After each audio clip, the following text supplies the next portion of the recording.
Dan sepertinya topik utama masih tidak jauh dari apa yang akan disampaikan ataupun dikatakan Trump, termasuk tindak tanduk yang akan dilakukan oleh pemerintahan Trump. So itu dia yang sampai detik ini terasa dalam menggerakkan sentimen market. Kira-kira apakah ini akan menjadi pertanda bahwa seminggu ke depan mungkin kita akan disetir lagi dengan pernyataan-pernyataan ataupun bahkan keputusan dari Donald Trump. Ini dia ulasannya. Ya, penggerak marketnya ada dua. Yang pertama terkait dengan kebijakan ataupun kita bicara tentang kebijakan tarif dari Trump yang memang ternyata menurut Trump itu akan tetap dilakukan. Terutama kalau kita kaitkan dengan Meksiko dan Kanada yang semula sudah sempat dipending ataupun ditahan ya atau ditunda sampai ke 1 bulan. Dan itu berarti akan jatuh tempo di tanggal 4 Maret 2025. Nah ini ya juga membuat kenapa pasar saham cenderung turun dan itu yang membuat kenapa emas bertahan di level resistennya. Walaupun kita sudah sempat juga lihat ada level tertinggi baru 2956 tapi tidak terlalu fantastis menurut saya, dan mungkin ini juga yang membuat market masih tetap menunda-nunda agresivitas karena dalam 1 minggu bahkan 2 minggu ke depan masih ada beberapa agenda yang juga cukup dinantikan. Nah berbalik lagi kepada kondisi geopolitik, ada kabar bagus yaitu kaitannya dengan perkembangan yang terjadi pada Rusia Ukraina yang sepertinya akan bisa dibilang mencapai kesepakatan. Ya, menurut Trump setidaknya klaimnya adalah ini akan bisa beres kurang lebih dalam 1 minggu atau beberapa minggu ke depan. Dan kita lihat di situ berarti koridor yang mungkin kita akan lihat indikasi yang sangat jelas adalah harga minyak. Jadi kalau misalkan harga minyaknya turun, seharusnya kita akan bicara tentang kemungkinan saham mengalami kenaikan gitu kan. Tapi ternyata tidak terjadi dikarenakan kebijakan tarif dari Donald Trump. So inilah yang membuat kenapa market bergerak tadi malam. Di sisi lain, negara-negara G7 ternyata melakukan pertemuan dan ini adalah jadwal atau yang bisa dibilang diketuai oleh Perdana Menteri Kanada. Ya, Justin Trudeau itu menjadi ketua untuk saat ini untuk negara-negara G7. Apa sih yang dilakukan? Pertemuan ini ternyata untuk merayakan, ya mungkin lebih kepada mengingat kembali apa yang sudah terjadi dalam 3 tahun terakhir kaitannya dengan perang Rusia Ukraina. Ya secara kesepakatan, secara keseluruhan semua negara atau semua pemimpin negara-negara G7 ini sepakat memiliki satu tujuan untuk mengakhiri perang Rusia Ukraina. Menurut Trump, kesepakatan dengan Ukraina itu terjadi terkait dengan critical mineral dan juga rare earth mineral. Jadi ini yang masih tetap tanda tanya apakah itu disetujui apa tidak. Tapi sih kalau kemarin lihat dari pernyataan Presiden Ukraina sendiri, mereka pada dasarnya sepakat. Dan bahkan ya rumor yang menyebut terkait dengan pengunduran diri dari Presiden Ukraina tersebut masih bisa terjadi kalau dengan ada jaminan bahwa negara tersebut mungkin bisa tetap dalam ya bisa dibilang harapannya berdamai. Nah hanya saja Trump menginginkan ini kesepakatannya segera ditandatangani. Artinya belum ada penandatanganan. Jadi selama belum ada penandatanganan itu berarti kita asumsikan bahwa ini masih menggantung dan prosesnya masih tetap ditunggu-tunggu oleh para pelaku pasar. Nah yang terakhir adalah kesepakatan antara Amerika dan Rusia yang berujung kepada kerjasama bilateral antara kedua negara yang kemungkinan akan Rusia membantu atau mencoba membantu ekonomi Amerika. Ya sebetulnya sebaliknya juga ya. Yang saya tebak ini adalah kaitannya dengan kemungkinan Amerika pun akan meminta Rusia untuk bisa memproduksi ataupun bahkan mengekspor lebih banyak minyak, dan sehingga nantinya akan berujung kepada limpahan pasokan ataupun pasokan yang melimpah yang menandai penurunan harga minyak seperti yang diinginkan oleh Donald Trump. Nah ini dia yang sekedar kembali kami ingatkan.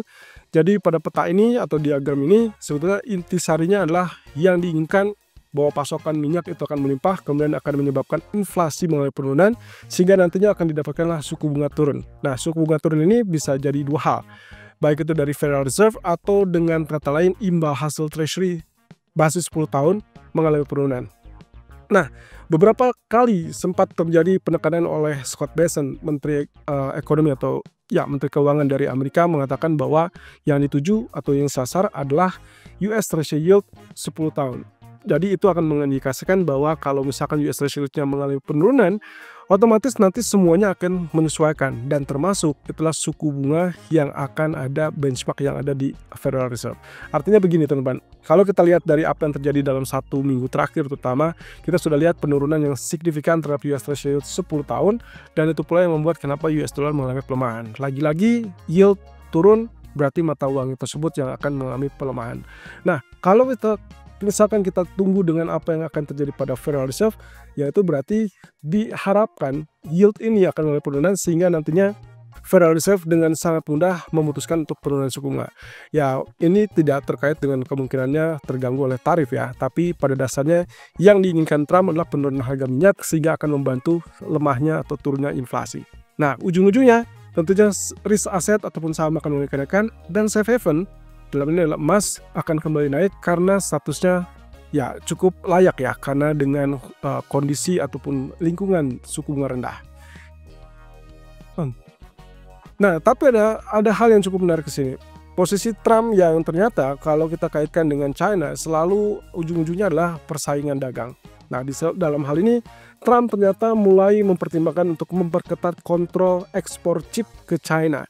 Ini kaitannya dengan teknologi terbaru DeepSeek ya, kalau tidak salah kemarin kita sudah sempat bahas, dan juga posisinya ini juga ya bisa dikatakan ini sebetulnya menguntungkan untuk Nvidia, terutama kalau misalkan kita kaitkan dengan Amerika secara keseluruhan.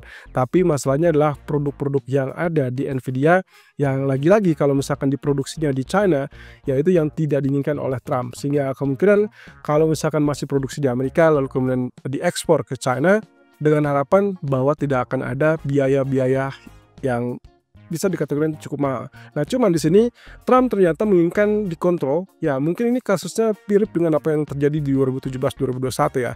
Saat itu Trump memberlakukan pengetatan tersebut dikarenakan mencurigai teknologi China nantinya digunakan untuk spy ataupun ya mematai dari negara-negara tetangga ataupun bahkan Amerika sendiri. Nah, pada dasarnya pengetatan ini atau pengontrolan ini yang akan kemungkinan akan mengganggu pasokan. Tapi kalau misalkan lihat dari status berikutnya, ya ternyata ada masalah ekspor lalu kemudian tingkat pesanan. Kalau kita kaitkan dengan laporan pendapatan yang baru nanti akan dirilis sekitar hari Rabu atau Kamis dini hari, ini kaitannya dengan laporan pendapatan Nvidia. Yang cukup menarik adalah DeepSeek tetap menggunakan chip yang diproduksi oleh Nvidia.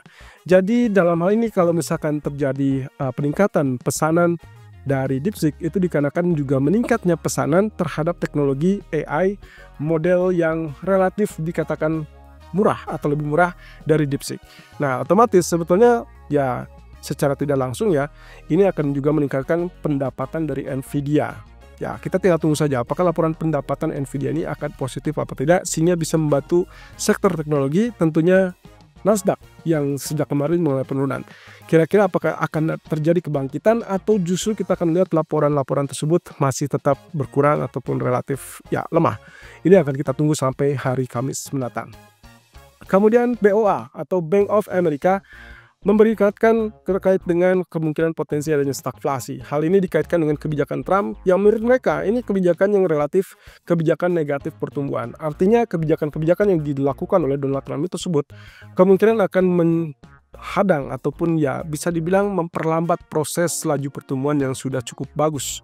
Ya, ini kaitannya dengan apa yang sudah kita bahas kemarin ya, terkait dengan kemungkinan GDP menjadi indikator yang paling baik kalau misalkan ingin melihat apakah laju pertumbuhan Amerika sudah melambat atau tidak. Ya, indikasinya menurut Bank of America, pertama kebijakan yang dinilai sebagai negatif pertumbuhan itulah deportasi pekerja yang tidak berdokumen. Ini kaitannya dengan imigrasi, berarti akan dilakukan juga ya mungkin pemecatan ya di sektor swasta. Dan yang kedua adalah PHK oleh pemerintah atau PHK yang diberlakukan di pemerintahan.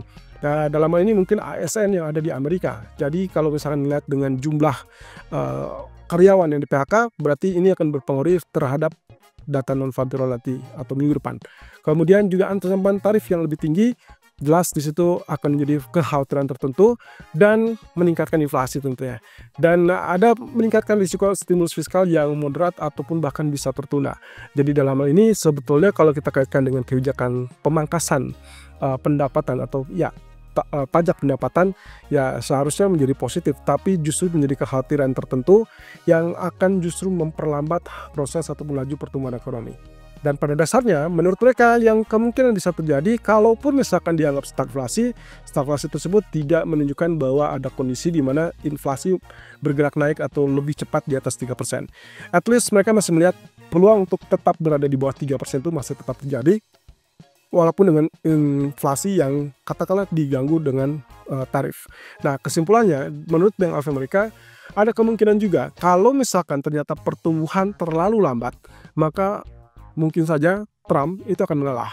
Atau sebaliknya, kalaupun misalkan katakanlah pertumbuhan masih oke, masih fine, masih moderat, yang dia lihat adalah laju inflasi. Kalau inflasinya terlalu kencang, terlalu naik, terlalu menguat, maka kemungkinan juga Trump akan mengalah. Caranya ya mungkin dia akan memperlambat ataupun membatasi kebijakan tarif tersebut. So kita akan lihat apa yang disampaikan oleh Bank of America ini, apakah sejalan dengan apa yang kita pandang sebelumnya apa tidak. Yang jelas, beberapa pengamat menilai bahwa ada kecenderungan inflasi mungkin naik tapi hanya bersifat sementara. Termasuk juga klaim dari Menteri Perdagangan Amerika ataupun bahkan Menteri Keuangan Amerika. Kita tinggal tunggu apakah ini akan mengganggu, dan itu akan terlihat dari data GDP dari Kamis dan juga data inflasi PCE yang akan muncul di hari Jumat nanti. Di sisi lain, agenda penting untuk malam nanti, tolong perhatikan dan waspadai Trump. Lagi-lagi Trump yang diperkirakan akan menandatangani executive order lagi, dan saya belum dapatkan informasi apa yang akan ditandatangani, tapi poin-poin yang mungkin akan muncul adalah terkait dengan kebijakan otomotif ataupun kebijakan tarif terhadap reciprocal, ya tarif imbal balik ya. Dan itu akan disampaikan di jam 20.00 GMT atau sekitar jam 3 dini hari waktu Indonesia bagian Barat.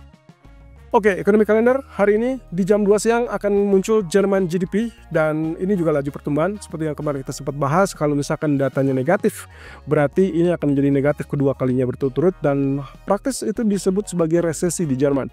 Ya, kita tinggal tunggu apakah datanya akan tetap minus 0,2% atau minus lebih rendah lagi, atau dia akan beralih ke level 0%. Kalau 0% ya saya rasa sudah tidak bisa dikatakan resesi, dan mungkin ada harapan terkait dengan pemerintahan baru nanti. Kemudian di malam hari kita hanya melihat CB Consumer Confidence, dan harapannya adalah turun 102,7. Perhatikan berarti kemungkinan dolar akan relatif lebih lemah kembali, dan mungkin saja di malam hari emas bisa saja menapaki lagi level tertinggi baru atau bahkan menyentuh level resisten yang sama.